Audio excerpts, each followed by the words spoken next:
बस सम्मेलन बता रहे थे ना।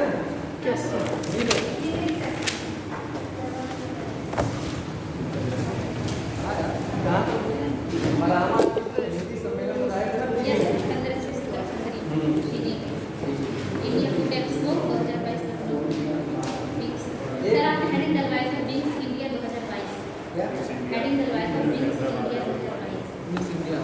नहीं हुआ है। अच्छा हाँ, अच्छा ये सम्मेलन हुआ था, इसको नोट कर लीजिए। और ये तो बताया था ना हैदराबाद में हुआ। Yes sir. इसको बता दिए, नोट कर लीजिए कि हैदराबाद में हुआ था, नागरिक उड्डयन मंत्रालय द्वारा 24 से 27 मार्च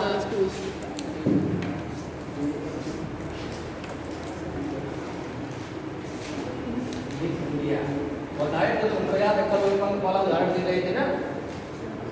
24 से 27 मार्च 2022 कहाँ हुआ था? हैदराबाद। प्लास्ट इंडिया बताए थे। Yes sir. अंतर्राष्ट्रीय स्विस एक्सपो हो गया था। Yes sir. कहाँ हुआ था? नई दिल्ली के पहली थी। एक और सम्मेलन है, नोट कर लीजिए, केंद्र राज्य विज्ञान सम्मेलन 2022।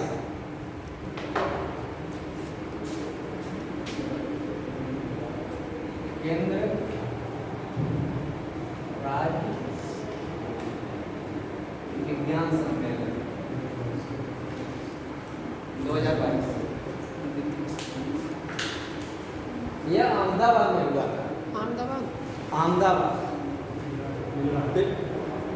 नोट कर लीजिए इसमें कि 10 से 11 सितंबर 2022 को अहमदाबाद के साइंस सिटी में, वहाँ साइंस सिटी जैसे बड़े बड़े जो शहर है वहाँ पर कई में साइंस सिटी है। साइंस सिटी में विज्ञान एवं प्रौद्योगिकी मंत्रालय के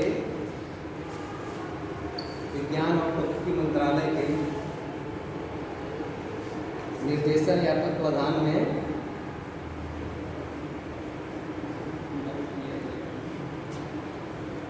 केंद्र राज्य विज्ञान सम्मेलन आयोजित हुआ था। इसमें देखिए क्वेश्चन बन सकता है कहाँ हुआ? अहमदाबाद में। साइंस सिटी भी आ सकता है और कोई जगह हो, और इसमें और क्वेश्चन बन सकता है किस मंत्रालय द्वारा। कई बार पूछ सकता है कि किस मंत्रालय द्वारा? विज्ञान एवं प्रौद्योगिकी मंत्रालय। सुन लीजिए, 10 से 11 सितंबर 2022 को अहमदाबाद के साइंस सिटी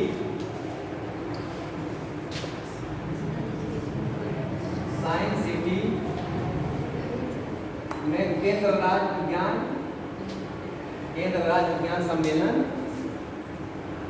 आयोजित किया गया है।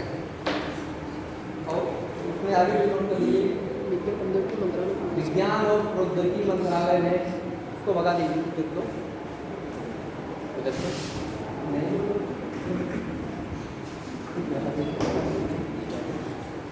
केंद्र राज्य हो गया विज्ञान एवं प्रौद्योगिकी मंत्रालय के तत्वाधान में। इसमें एक चीज और नोट कर लीजिए, विज्ञान और प्रौद्योगिकी क्षेत्र में 2047 तक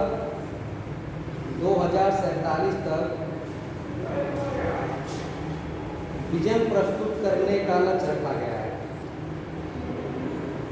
2047 तक मतलब इसका किया जाएगा कि क्या क्या किया जाएगा। विजन का मतलब किसी चीज को हम अपना व्यू रखते हैं ना, क्या होगा। तो विजन 2047 तक प्रस्तुत करने का लक्ष्य रखा गया है। ये बहुत इंपॉर्टेंट है, ये पूछ सकता है कि केंद्र राज्य विज्ञान सम्मेलन 2022 कहाँ हुआ। फिर उसके बाद में चीज़ है कि कब तक इसको विजन प्रस्तुत करना है? 2047।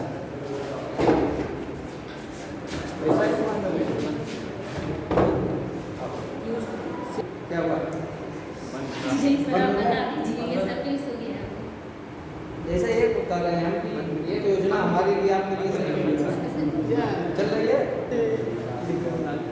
अब अगली योजना है पीएम श्री स्कूल योजना। पीएम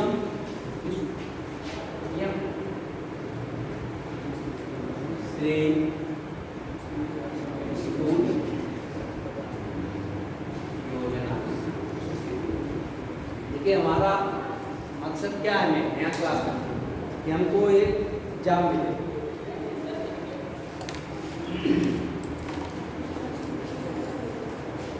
जॉब जो मिले स्थायी।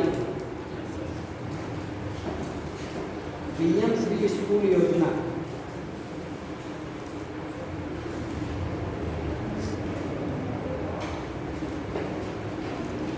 इसमें विद्यार्थियों को जो आते थे इनको कुछ और बढ़ावा देने के लिए एक योजना शुरू की है। इसमें नोट कर लीजिए, बस थोड़ा एक लाइन कम करिए, बहुत ज़्यादा। जैसे अग्निपथ योजना बहुत बड़ी है, लेकिन अब इतना नोट कराने लगेंगे तो फिर टाइम भी होता है, थोड़ा थोड़ा उसको जानते रहिए। और अपने से भी तो आप लोग करेंट का कुछ मैटर रखते होंगे, उसको करिए, नहीं हम भी बाद में दे देंगे आप लोग। पेपर हो गया आपका चलिए उसको करा के दे देंगे। इसमें नोट करिए, विद्यालय शिक्षा को प्रोन्नत कर। विद्यालय शिक्षा क्या होती है? जो विद्यालय जो प्राथमिक स्तर का होता है, विद्यालय शिक्षा को प्रोन्नत कर विद्यार्थियों को बेहतर भविष्य तैयार करने के लिए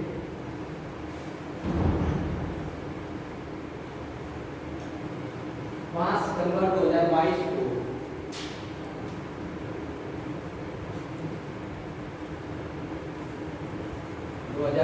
को शिक्षक दिवस के अवसर पर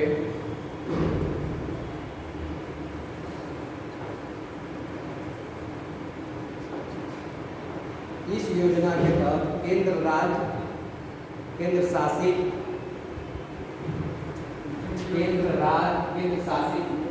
इसमें सब शामिल हैं, निकाय स्तर पे और केंद्र राज्य केंद्र शासित और निकाय स्तर पे। निकाय स्तर का मतलब कि जो लोकल स्तर पे, निकाय स्तर पर संचालित चुनिंदा स्कूलों में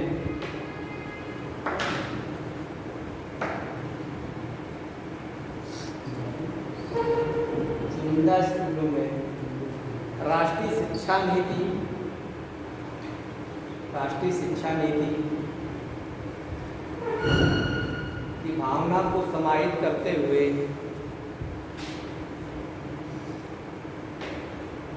इन्हें मॉडल स्कूल की तरह विकसित किया जाएगा। मॉडल स्कूल, इसका क्या मुख्य उद्देश्य हुआ? मुख्य उद्देश्य में हम लिखा दिए आप लोगों को,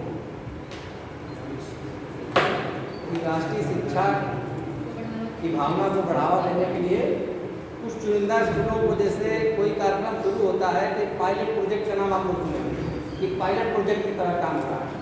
क्या उसमें होता है कि हर जिले में एक एक स्कूल छाट लिए गए, इसी तरह कुछ चुनिंदा स्कूल छाट लिए जाए तो उनको मॉडल स्कूल की तरह डेवलप किया जाए।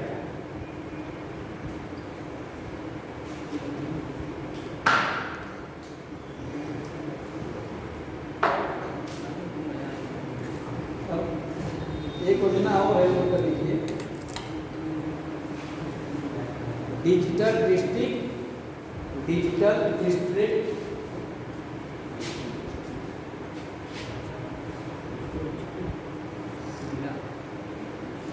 रिपोर्ट जारी योजना। डिजिटल डिस्ट्रिक्ट रिपोर्ट जारी योजना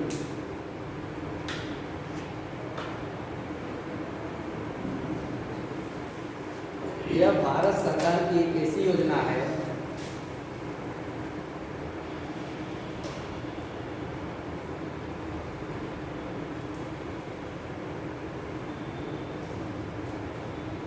यह भारत सरकार की या केंद्र सरकार की ऐसी योजना है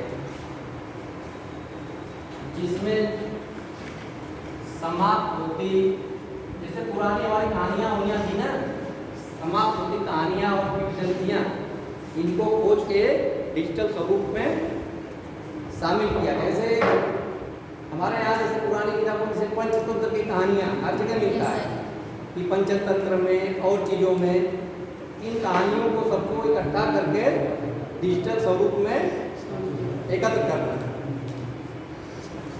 नोट कर लीजिए इसमें डिजिटल डिस्ट्रिक्ट रिपोर्ट सर्जरी योजना, इसमें यही है डिजिटल डिस्ट्रिक्ट रिपोजिटरी योजना।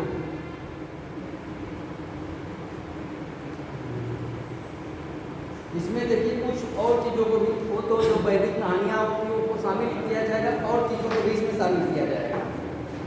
जैसे कुछ परंपराएं हैं, जीवित परंपराएं, छिपे हुए खजाने और ये सब चीज़ हैं जो इनको उसमें उसका डाटा दिया जाएगा।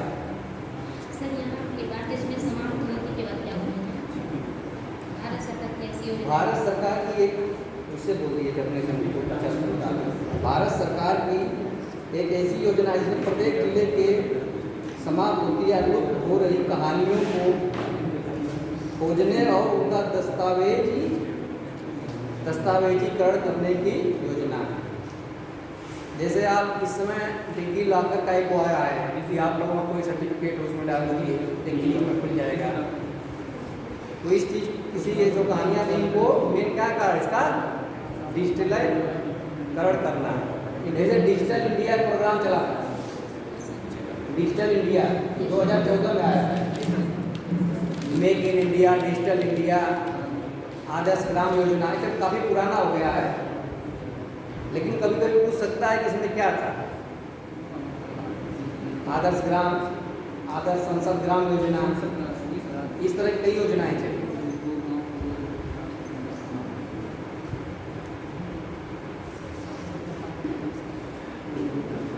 अभी ये हो गई योजनाएं, तो कुछ नई योजनाएं हैं उसको आगे करा देंगे अगर मिलेगा तो।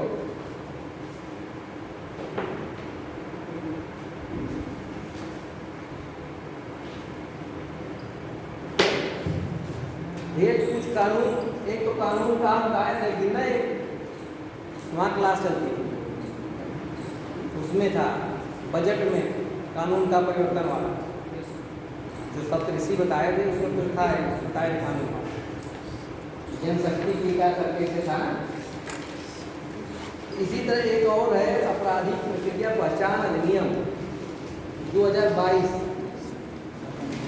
अब हम उस पर देख रहे हैं कि जो संवैधानिक चर्चित मामले हैं,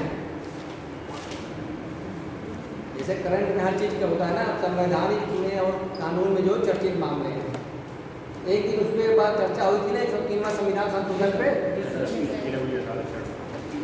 इसमें नोट कराए थे, कौन बताए थे? हाँ, किसको अब घोषित कर दिया गया है भाई, हो गया है। एक और इसमें आपराधिक प्रक्रिया पहचान अधिनियम 2022।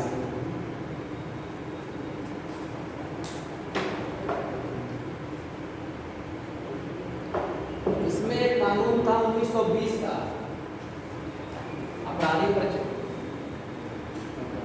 पहचान प्रक्रिया अधिनियम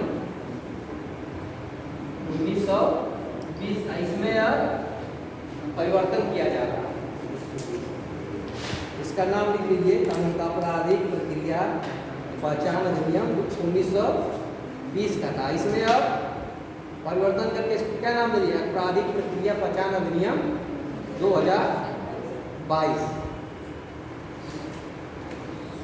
इसको दोनों सदनों में ये पास हो गया है। इसमें नोट कर लीजिए, इसे नोट करा देते हैं। अपराधियों और दोषियों को सही पहचान के लिए, अपराधियों और दोषियों को सही पहचान के लिए अपराधियों आप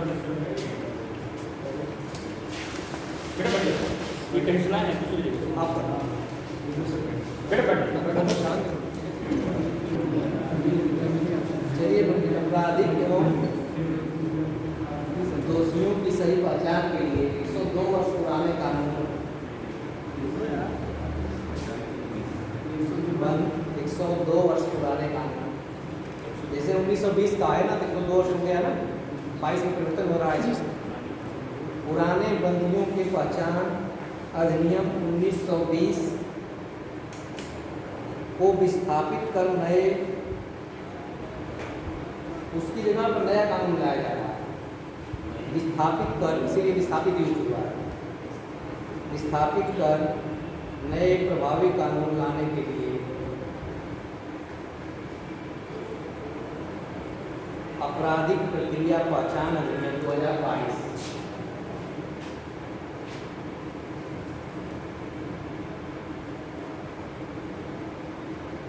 प्रक्रिया, उसका कैसे लिखे, पहचान अधिनियम 2022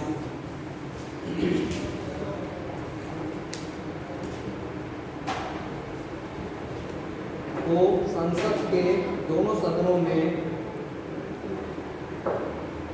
संसद के दोनों सदनों में अप्रैल 2022 में पारित कर राष्ट्रपति का अनुमोदन, दोनों सदनों में पारित कर राष्ट्रपति का अनुमोदन 19 अप्रैल 2022 को।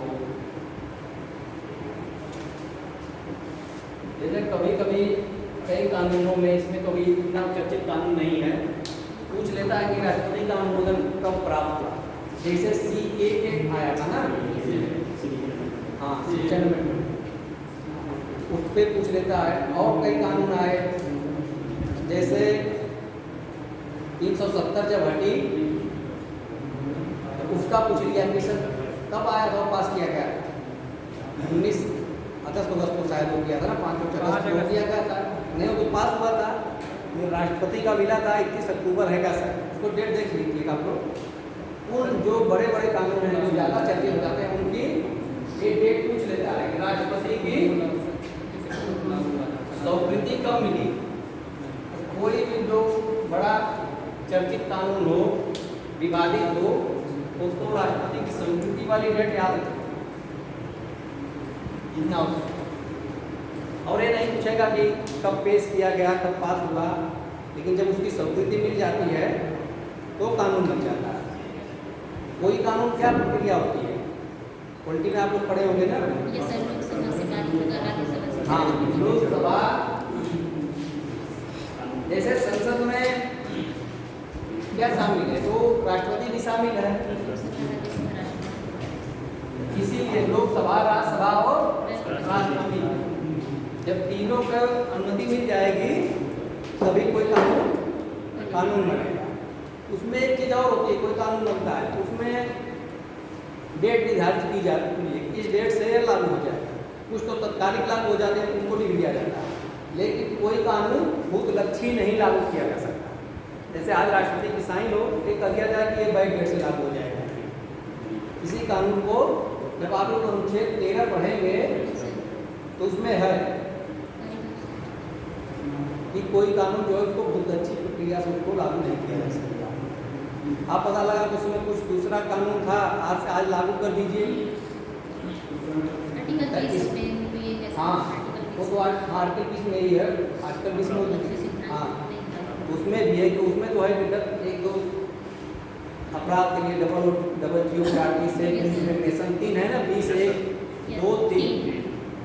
जो कानून जिस समय रहेगा आपको सजा या उसी के अनुसार यही चीज़ है। जैसे क्रिमिनल मामले में ज़्यादा होता है, मान लीजिए अभी किसी चोरी के अपराध के लिए 3 साल की सजा है, और कोई व्यक्ति अभी उसमें मुकदमा चल रहा है, जेल में बंद। आज कानून पारित हो गया अमेंडमेंट करके कि 2022 से चोरी के अपराध के लिए 5 साल सजा रहेगी, तो उस पर लागू नहीं होगा। जो आज की डेट से जाएगा उस पर लागू होगा। उसमें जब 13 पढ़ेंगे तो उसमें है कोई कानून ऐसा जो मूल अधिकार से संगत हुआ है या इस तरह का हो, वह शून्य हो जाएगा।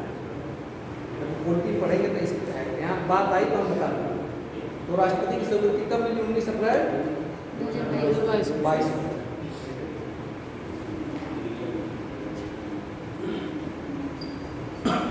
बस इसमें एक और चीज़ है, नोट कर लीजिए।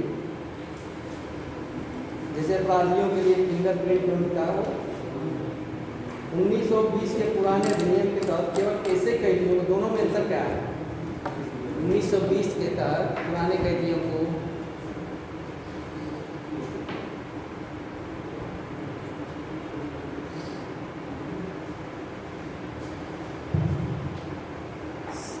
फिंगरप्रिंट, फुटप्रिंट इत्यादि जानकारी एकत्र करने का अधिकार पुलिस को प्राप्त था। फिंगरप्रिंट, फुटप्रिंट पैर वाला पुलिस को प्राप्त था। इसे अपराधियों का देखेंगे आप लोग, होता है ना, कहीं कोई घटना होती है तो आती है पुलिस, तो पहले कोई हथियार है तो हथियार वहाँ सील कर देती है। अब पकड़ती भी है, देखे होंगे मूवी में, वैसे भी तो लोग कपड़ा लगा कर खाते हैं। इसीलिए फिंगरप्रिंट पहले था, ये अधिकार किसको था? पुलिस को। लेकिन अब इस नए वाले में क्या हुआ? जो दोषी साबित हो चुके हैं, सजा काट रहे हैं, और नए कानून में देखिए, नए कानून में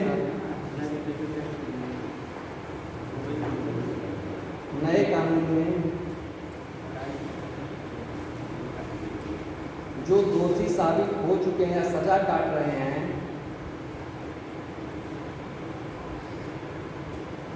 गिरफ्तार किए गए किसी व्यक्ति के शारीरिक या बायोलॉजिकल सैंपल लेने का अधिकार मिल गया है।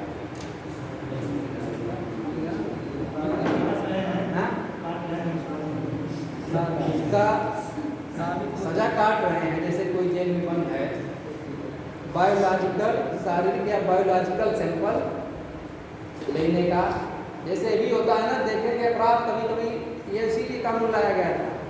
ये अपराध कोई दूसरा करता है, आप लोग पेपर पढ़ते होंगे, कोई दूसरे की जगह दूसरा चला गया, एक ही नाम के कई बार केस आती है, एक ही नाम के दो व्यक्ति गाँव में कोई अपराध हुआ, दूसरा उठा के चला गया, और वो जेल में साबित करते ही उसको 10 साल 15 साल देखते हैं कि आता है पेपर में कि इनको सजा, इनको बरी कर दिया जाए, इनको अपराध में शामिल नहीं थे, इनको कुछ लोगों ने वैसे फंसा दिया था, लेकिन उसका तो चला गया। इसमें कई केस आए कि उनकी जो समय चला गया 10 साल 15 साल, आप लोग आर्टिकल जब पढ़ेंगे 21, उसमें कई केस आए कैदियों के लिए कि इनकी प्रतिकर कैसे दिया जाए। कुछ मामलों में पैसे की उससे दिया गया, लेकिन पैसे से भरपाई हो नहीं सकती, लेकिन गवर्नमेंट भी क्या करे, उसकी मजबूरी है। आपने को मान लीजिए किसी को जेल में 5 साल रहे और बाद में बाईचांस बरी हो जाए कि इनका कोई अपराध नहीं था, है गलतीवश, जैसे कहीं कोई दंगा फसाद होता है, कई लोग जाते हैं देखें, वहाँ पकड़ लिए जाते हैं, किसी काम से गए हैं, अपराध किया, दूसरे पकड़ लिए गए, उनको साबित करने में 4 साल लग गया, 4 साल बाद आए, 4 साल तो उनका जीवन बर्बाद हो गया, उनकी सामाजिक प्रतिष्ठा खत्म हो गई। वो कितना भी आगे कहेंगे कि हम हो गए निर्दोष थे, लेकिन गांव घर और समाज क्या मान लेगा, अपराधी ही मान लेगा। उसके बदले सरकार कंपनसेशन देना चाहती है। लेकिन कई बार पुलिस वालों को भी जेल हो जाती है कि उन्होंने गलत किया, लेकिन पैसे से उस चीज़ को नहीं किया। अब जब आप लोग आर्टिकल 21 पढ़ेंगे तो उसमें प्रतिकर का बहुत प्रावधान किया गया है इस तरह का। एक नीलवती बेहरा केस, नीलवती बेहरा, उसमें एक औरत थी, उनके लड़के को जेल में बंद कर दिया गया और उनके 21 साल उम्र का था, उसको पुलिस की पिटाई द्वारा उसकी मृत्यु हो गई। तो कोर्ट ने उनको 75,000 का जो रोक दिया कंपनसेशन। बताइए किसी का जवान बेटा खत्म हो जाए, 75,000 हो सकता है वो? तो इस पर कोर्ट फिर राशि को बढ़वाई, लेकिन प्रतिपूर्ति दी, लेकिन उससे क्षतिपूर्ति हो नहीं सकती है। माना जाता है कुछ तो किया जाए, इनकी जो दुख है, जो है, उसको कम किया जाए। इन्हीं सब चीज़ों के लिए क्या लाया गया कि आपराधिक पहचान प्रक्रिया अधिनियम लाया।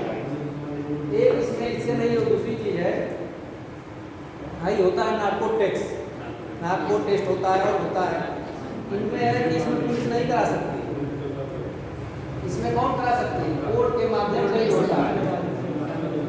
एक इसमें अपराध बाद होता है तो ब्रेन मैपिंग होती है। हाँ, वो पॉलीग्राफ वही हो गया ना, नार्कोटिक पॉलीग्राफ। पॉलीग्राफ में आपको मशीनें लगा दी जाएगी, पूछा जाएगा तो आपकी ढक्कन उड़कन जैसे बढ़ जाती है, तो लोग जान जाते हैं। तो ब्रेन मैपिंग और ये सब डीएनए टेस्ट होता है। डीएनए टेस्ट का बहुत अभी चर्चित मामला आया था ना, एमडी तिवारी का। इसमें जब आप चाहेंगे तभी होगा, वो तैयार नहीं होगा, लेकिन कोर्ट ने उनको आदेश दे कहा होगा, वो तैयार हो गए। डीएनए टेस्ट, फिंगरप्रिंट, ये सब चीजें कुछ इसमें है। डीएनए टेस्ट, ब्रेन मैपिंग और ये चीजें कोर्ट के आदेश से ही होगी, पुलिस नहीं करा पाएगी। पुलिस को इसीलिए कई प्रक्रियाओं में नहीं माना जाता है उसका साक्ष्य, कि पुलिस डरा धमका कुछ कर सकती है। आप पुलिस से आपका दीजिए कि हम चोरी किए हैं, वास्तव में चोरी किए हैं, लेकिन जाकर कोर्ट में कह दें कि हम नहीं किए, आपको वो माना नहीं जाएगा। पुलिस के समझ कोई भी बयान होता है वो ला में माना नहीं जाता। और इसीलिए इसका उद्देश्य क्या है, पुलिस थर्ड डिग्री टार्चर दे के इसे जबरदस्ती लोगों को कराते हैं। इसलिए जो होता है वो मजिस्ट्रेट के सामने ही होता है। ये सब कानून जो होते हैं इसीलिए होते हैं, नहीं तो जबरदस्ती पहचान ही नहीं है, किसी को पकड़ दे पुलिस। ऊपर से आदेश आया कि मान लीजिए बस्ती में कोई घटना हुई, यहाँ के एसपी को आदेश आए कि पकड़े नहीं गए, वो दरोगा था, दरोगा किसी को पकड़ लिया, घूम रहे चलो उठा के बंद कर दिया। इसलिए ये सब चीज़ें किस लिए हैं कि असली अपराधी की पहचान किया जाए।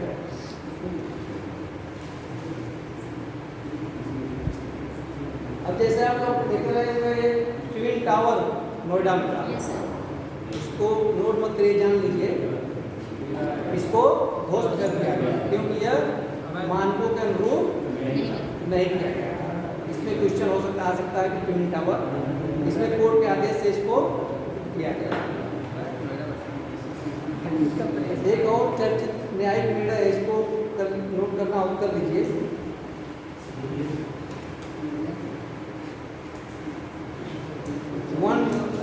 रैंक 1 पेंशन नीति, इसको भी जान लीजिए, किससे है संबंधी? सरकारी कर्मचारी होते हैं। सरकारी कर्मचारियों से नहीं है, यह सेना से संबंधित है। तो इसमें हुआ कि जो जैसे कई लोग सेना में मान लीजिए सिपाही के पद पर हुए, लेकिन जाते जाते रिटायर किस पे होते थे?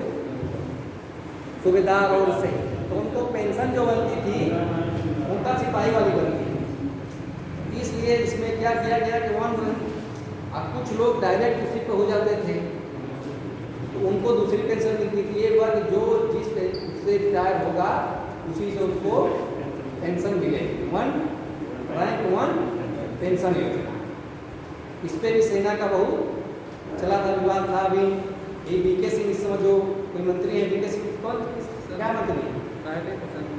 जनरल बीके सिंह, गाजियाबाद के सांसद है ना, ये उस समय सेना बेस्ट विदेश राज्य मंत्री, विधि मंत्री थे, विदेश राज्य मंत्री थे। हाँ, कोई होंगे, कितना मंत्रालय बदलता रहता है कि ये उस मामले की बहुत अगुवाई की। ये तो हो गया। ठीक, अब इसमें है आप लोगों का चर्चित व्यक्ति निधन, ये सब है ना, चर्चित स्थान क्या?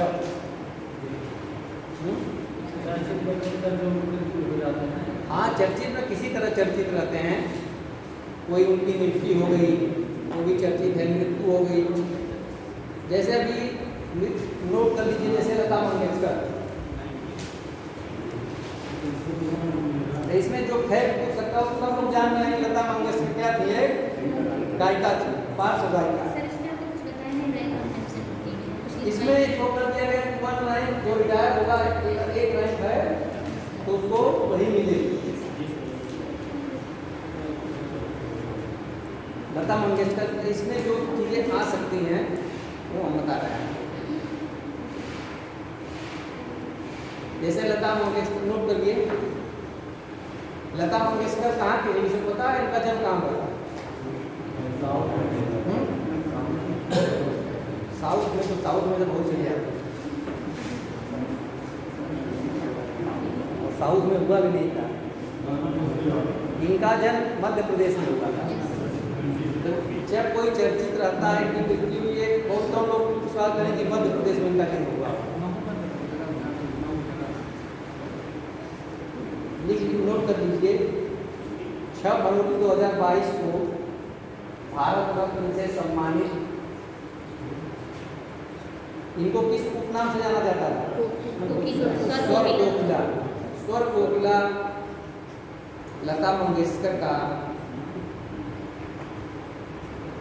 मुंबई में निधन हो गया। जैसे ये जो चीजें आने वाली, निधन हो गया। लता मंगेशकर का जन्म मध्य प्रदेश के इंदौर में हुआ था। उनके बचपन का नाम हेमा था। हेमा। जैसे भूपेन हजारिका का हम लोग आया था, उससे पिछले 2 साल क्वेश्चन आया था, उनकी मृत्यु हुई तो उससे कई चीजें आ गई। भूपेन हजारिका असम के थे ना? हाँ, उनकी मृत्यु उस साल क्वेश्चन आ गया, वो भी भारत रत्न से सम्मानित थे। तो एक पूछ लेगा, जैसे मान लीजिए बड़े ISP से नहीं पूछता, किसी दूसरे में एग्जाम में पूछ लेगा कि बचपन का नाम ये ज़्यादा है कि कहाँ हुआ था, सभी लोग तुरंत मानेंगे क्वेश्चन मुंबई में। और इनको और एक चीज़ इसमें नोट कर लीजिए, ये देखिए भारत पद्मश्री, पद्म विभूषण जितने सब पुरस्कार सबसे सम्मानित है। उसका तो नहीं, भारत रत्न का नोट कर लीजिए। इनको भारत रत्न का पुरस्कार 2001 में भारत रत्न पुरस्कार और 1989 में दादा साहब फाल्के पुरस्कार से सम्मानित किया गया था। दादा साहब फाल्के पुरस्कार एक सिनेमा में उत्कृष्ट कार्यों के लिए मिलता है।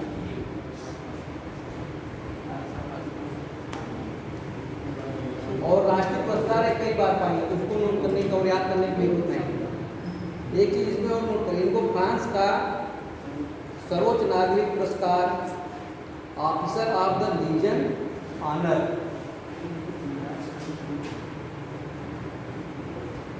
Officer of the Legion Honour पुरस्कार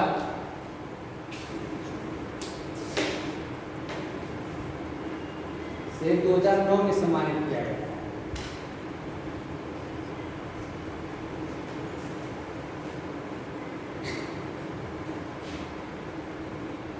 कितना बोले 2009? यस और भारत रत्न 2001 और दादा साहब फाल्के 1989। अब इनका मेन जैसे है, बचपन का नाम हेमा, एक दादा जैसे आप लोग कोई से भी अपना जब पढ़ा करिए, कुछ नहीं थे क्वेश्चन चार्ट किसी का पढ़ रहे हैं, छोटा सा बना लीजिए कि जन्म जैसे लता मंगेशकर ऊपर लिखे आप, जन्म इंदौर में, बस बचपन का नाम, कहाँ किससे संबंधित है, पुरस्कार याद कर लीजिए। पुरस्कार तो उनको इतना मिला है कि याद करते रहेंगे सब भूल जाएगा, लेकिन जो चीज़ें ज़्यादा इम्पोर्टेंट हैं तो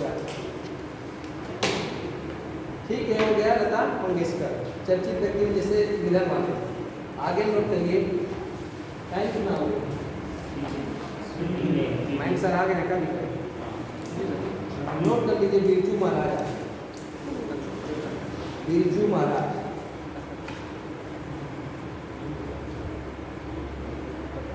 बिरजू महाराज की कैसे संबंधित है? अरे उससे किस क्षेत्र से? नृत्य में कौन विधा हो? कथक। नृत्य में भी कथक, कचपुड़ी, मोहिनी अष्टम तमाम होता है ना। इनको कथक सम्राट के नाम से भी जाना जाता है। बिरजू महाराज नोट करिए, 17 जनवरी 2022 को कथक सम्राट बिरजू महाराज का निधन कोलकाता में हो गया।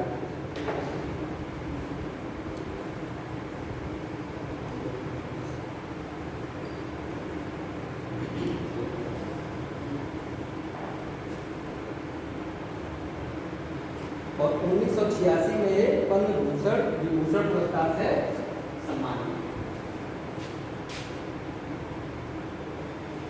पद्म विभूषण।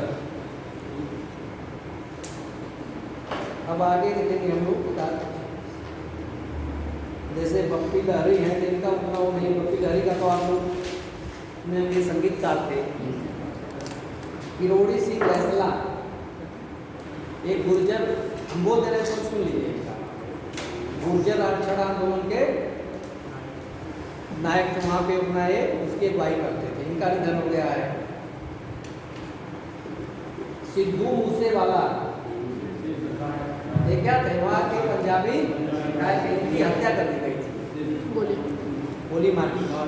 इसमें बस इतना जानते रहिए, इतना इन लोगों का वो नहीं है, इन लोगों को जानते रहिए। मान लीजिए अचानक आ जाए तो वो नहीं रहेगा।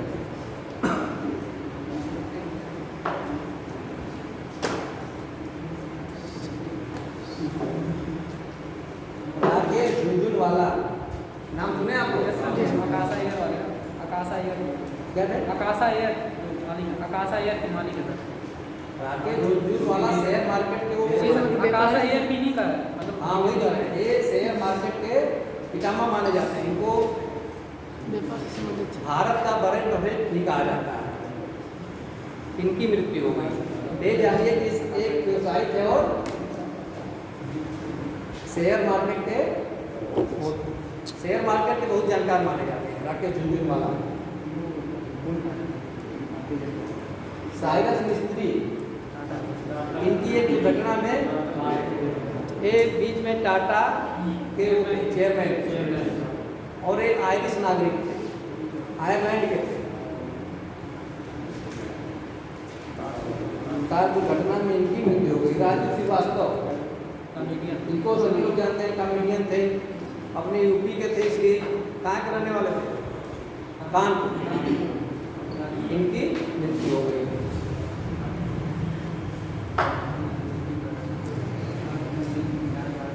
अब इसमें चर्चित व्यक्ति में निधन वाला करा दी है, नियुक्ति वाला और आगे कल देखेंगे। ठीक,